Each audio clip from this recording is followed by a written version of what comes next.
Elements of the 25th Infantry Division prepare to launch Operation Longfellow on the 17th of April. From this jumping-off point at Dak To in Kon Tum Province, 480 kilometers north-northeast of Saigon, the troops head for LZ, Ohio, 32 kilometers to the north. One of the primary missions of this operation is to relocate Montagnard tribesmen from this area to the resettlement camp at Dak To. The men move up through some of the most rugged country of the Central Highlands.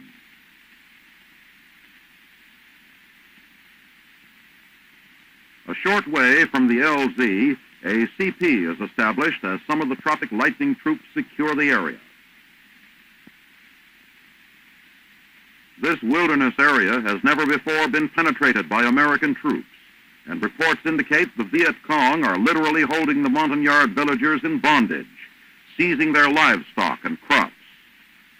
More than 1,500 Montagnards will be rescued from the enemy before Operation Longfellow is concluded. 2 days after the start of Operation Longfellow, medevac choppers bring the wounded to the field hospital at Dak To. The emergency treatment is given the patients here only minutes after a wound is received in battle. The medical team at this forward area facility quickly completes its job, and the patient is then carried back to the waiting helicopter to be airlifted to the base hospital. This swift, efficient method of moving the wounded from battlefield to hospital has resulted in the saving of many thousands of lives since the beginning of American participation in the fighting in Vietnam.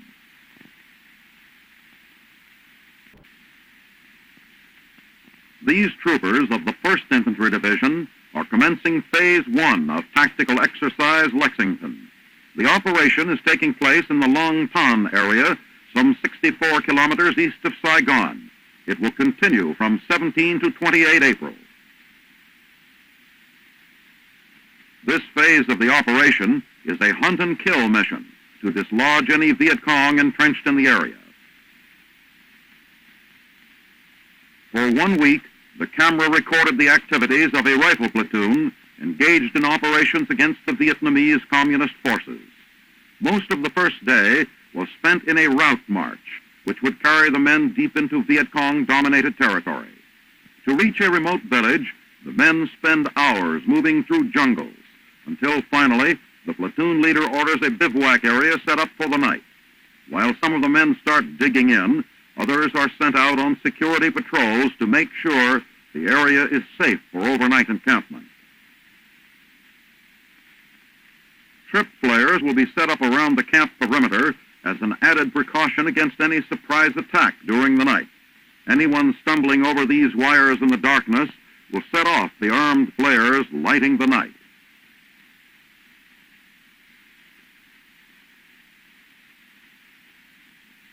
But the precaution proved unnecessary. The flares were never fired, and the night passed without incident. The following morning, the 18th of April, the riflemen moved out, sentry dog and all, through the heavy underbrush. Once again, they were headed for the nameless collection of thatched huts in the forest ahead.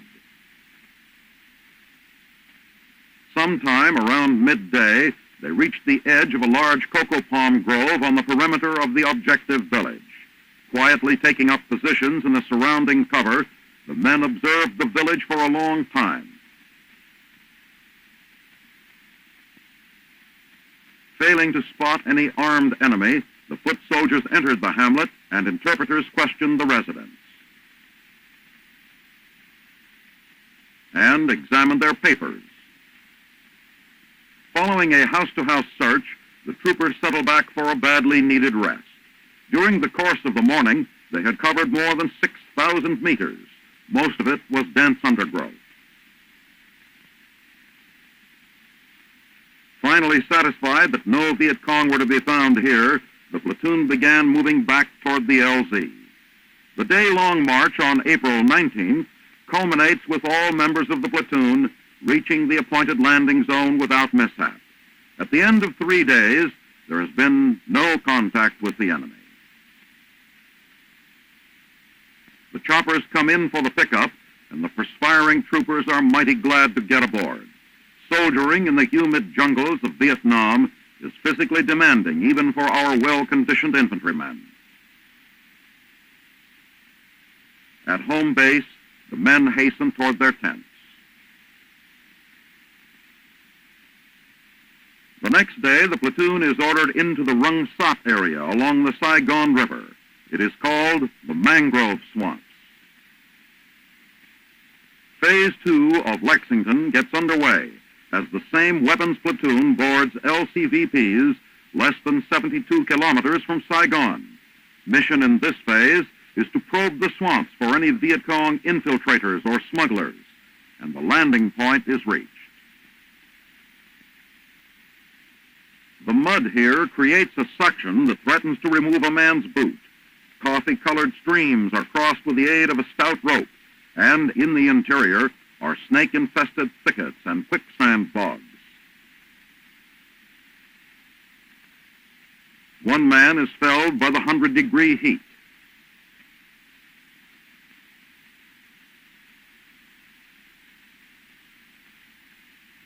After 4 hours of hunting the enemy, the platoon discovers a trail on high ground, and it is decided to set up an ambush.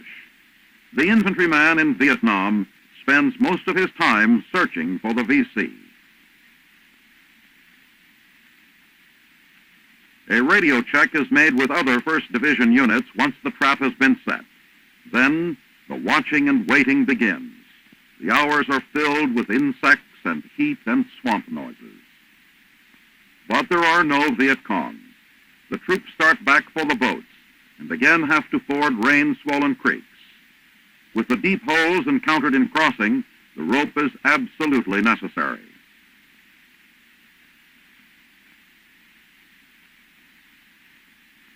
Reaching their forward camp, the men are thirsty and exhausted.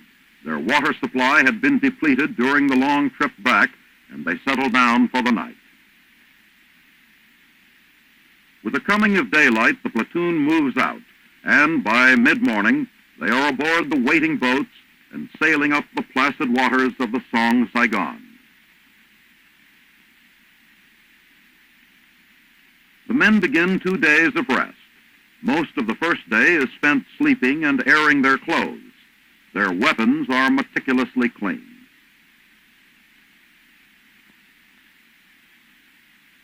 In a moment of complete relaxation, the members of the platoon have a cookout as one of the sergeants turns out charcoaled hamburgers. The day is made complete as the mail arrives, and the men munch while getting the word from home. All part of the life of a foot soldier in Vietnam. At Bon Briang, near the end of March, 4 Viet Cong are taken prisoner by a recon platoon of the U.S. 25th Infantry Division. They are turned over to a brigade military intelligence team who will put them through an intensive interrogation.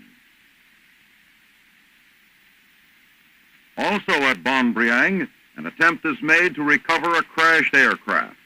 This downed Sky Raider is to be picked up by a flying crane.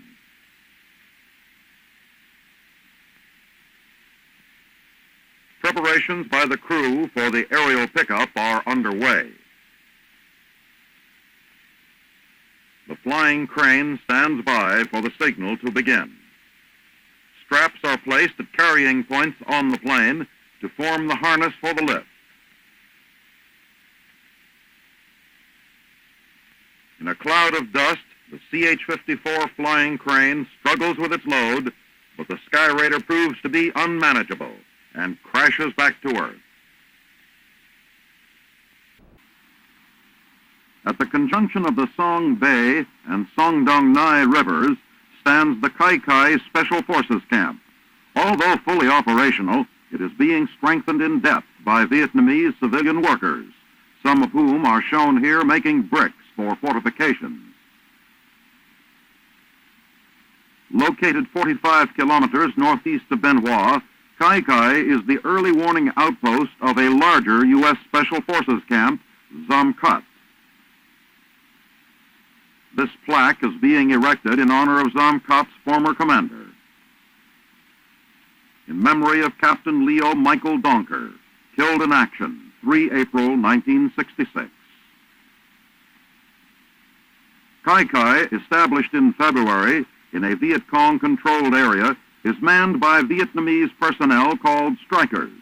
They are shown here, lined up for reveille as their company commander selects a patrol. This observation tower symbolizes Kai Kai's defenses. Living quarters adjoin the defense bunkers. Another observation tower, atop a concrete emplacement, is manned by a striker who keeps a watchful eye beyond the perimeter. Emplaced mortars are ready for the VC. Barbed wire lines a ditch in which claymore mines are laid. Concertina wire adds to the perimeter defense. Drums of gasoline, connected to explosive charges, are designed to create a wall of fire around the camp. Kai Kai's defenses are strong and getting stronger.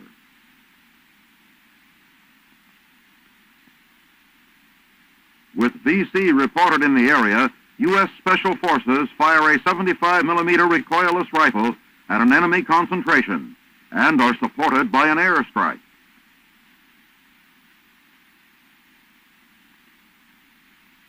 U.S. and Vietnamese camp personnel watch the strike. A Vietnamese sampan paddles by in the foreground while Sky Raiders continue the air attack. As the airstrike lifts, a U.S. Special Forces advisor joins a striker patrol which will proceed downriver by boat to determine the effectiveness of the attack.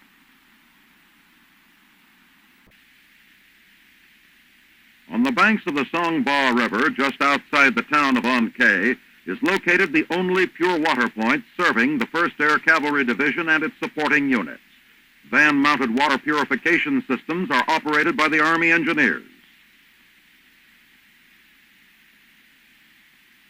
Troops are supplied from gravity feed storage tanks after river water has been processed and pumped into the tanks. Up to 6,000 gallons of water per minute can be supplied. The wash point, a short distance below the water supply point on the river, is constantly busy. The division vehicles and a host of other items, like these cots, are scrubbed down here. Everything from 5-ton trucks to jeeps and trailers gets washed in the waters of the Song Ba. Sometimes, even those who do the washing take advantage of the cool waters.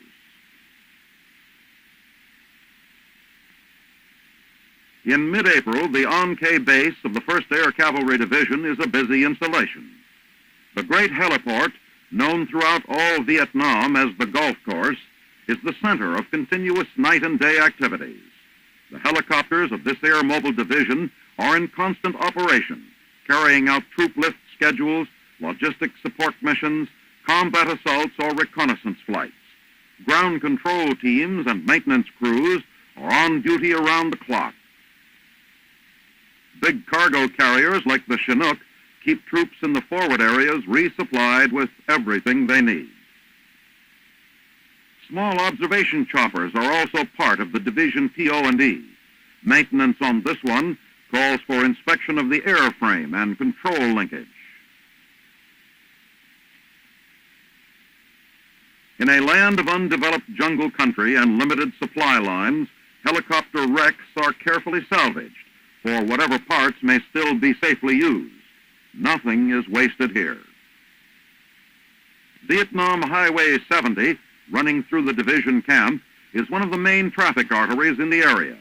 With the rapid growth of the camp, it has become necessary to add on more roadway to handle the increased traffic.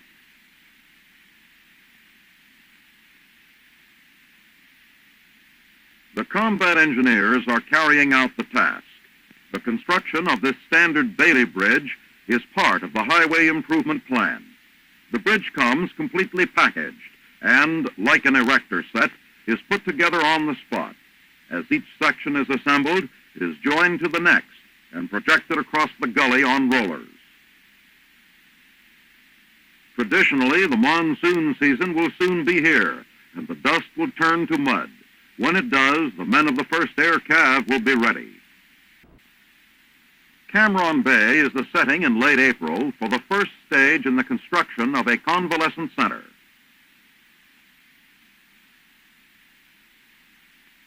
The foundations are set by men of an engineer unit. Medics join in on the construction, located in the Baker Beach area on the northern end of the peninsula. This new medical complex is designed to take some of the pressure off the overworked hospital at Natron, some 30 kilometers along the coast to the north.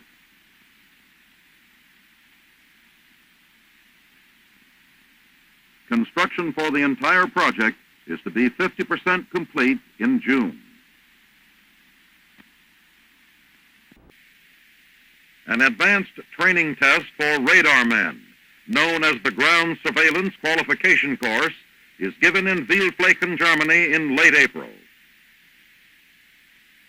Devised last year by members of the 3rd Armored Division, the GSQC is given to all its maneuver battalions, plus Division Artillery Headquarters. It consists of a day and a night test. Aims of the GSQC include information on the combat readiness of surveillance teams, individual recognition of proficient radar crewmen, and it adds competition to training, inspiring both pride and skill.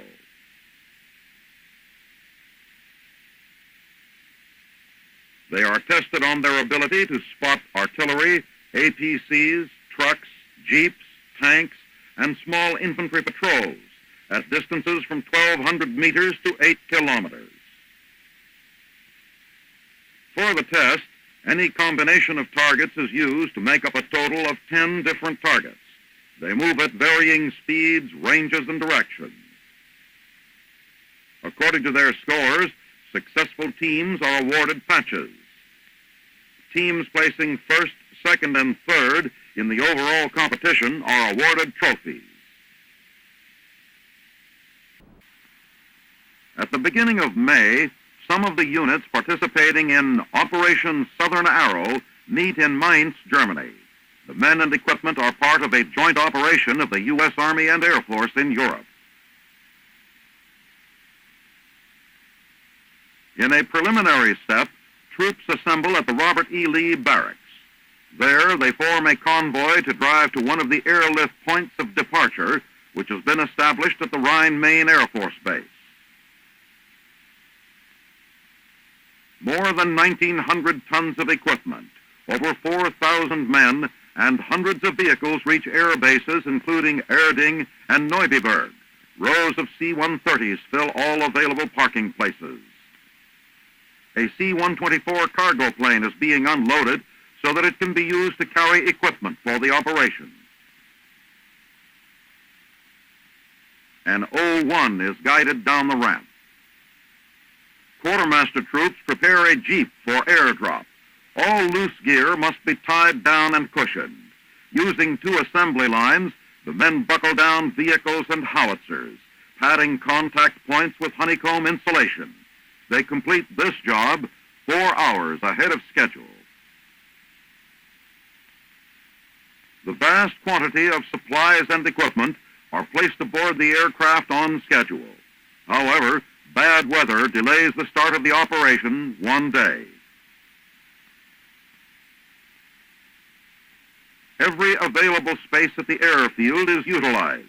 Officers and men check over every detail of the massive operation in which 2,000 men will hit the silk.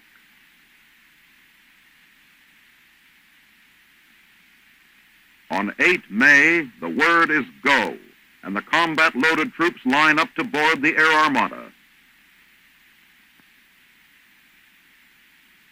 Over their objective, about 8 kilometers northeast of Leipheim, the jump signal is given. In rapid order, the men clear the jump door. With the C-130s flying at spaced intervals, each air crew is, in effect, a lead crew, must find the drop zone and figure its own releasing point.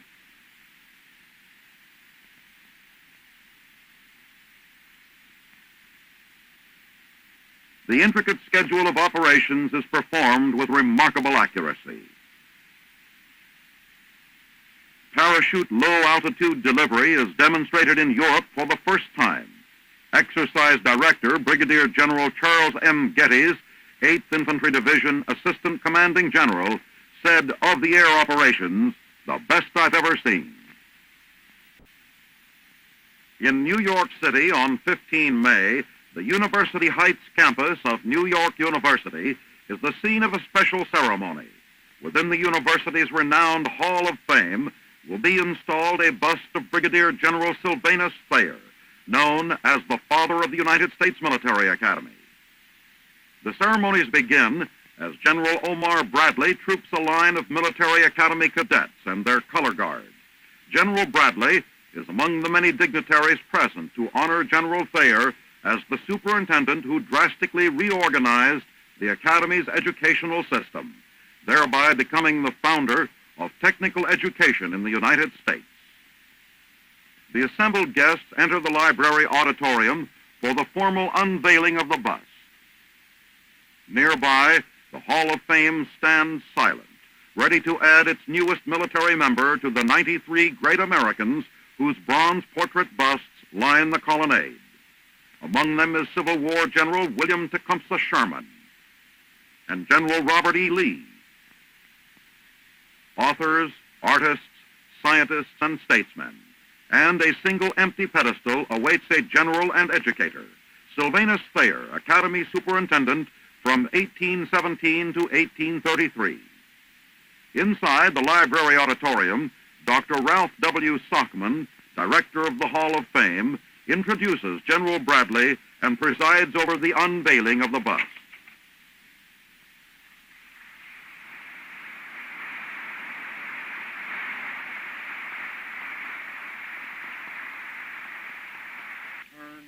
Major General Donald V. Bennett, present superintendent of the Military Academy, delivers the major tribute to General Thayer. He became known as the father of the Military Academy. He became known as the father of the technological schools here in the country, the engineering schools. And he's become known as a great American. You are celebrating that here today, his election to the Hall of Fame.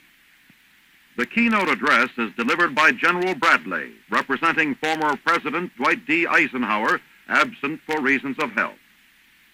We know, of course, that General Eisenhower is very disappointed that he was unable to be here today in person because he had been looking forward to this occasion for many weeks. The Thayer educational system was triangular in plan, with equal sides of education and discipline arising from an equally solid base of integrity. His methodology of rigid entrance requirements to eliminate the unqualified candidates for admission to the academy, the division of classes into small sections with daily recitations on the part of each cadet, and the grades thereon posted weekly, the advancement by merit with a minimum standard below which no cadet could remain, the application of learn by doing, these were entirely new principles in American education at that time. Next, Dr. Sockman makes a special presentation to General Bradley. I have a gift to make to General Bradley. General Bradley, you may think this is a Boulevard watch, but it's not.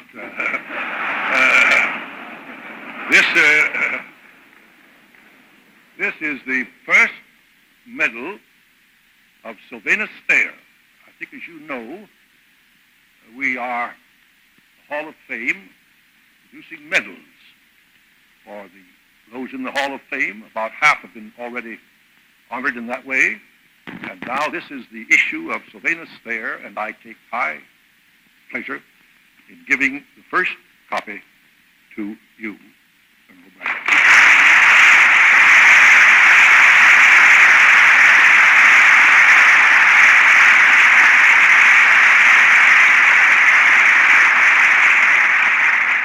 A tape of President Eisenhower's address is played for the audience. In it, he states that General Thayer's ideals of duty, honor, and country can serve Americans today. The ceremonies are climaxed by Dr. James M. Hester, president of New York University, who accepts the bust in behalf of the Hall of Fame and the university. We have all been privileged this afternoon to participate in a moment of American history.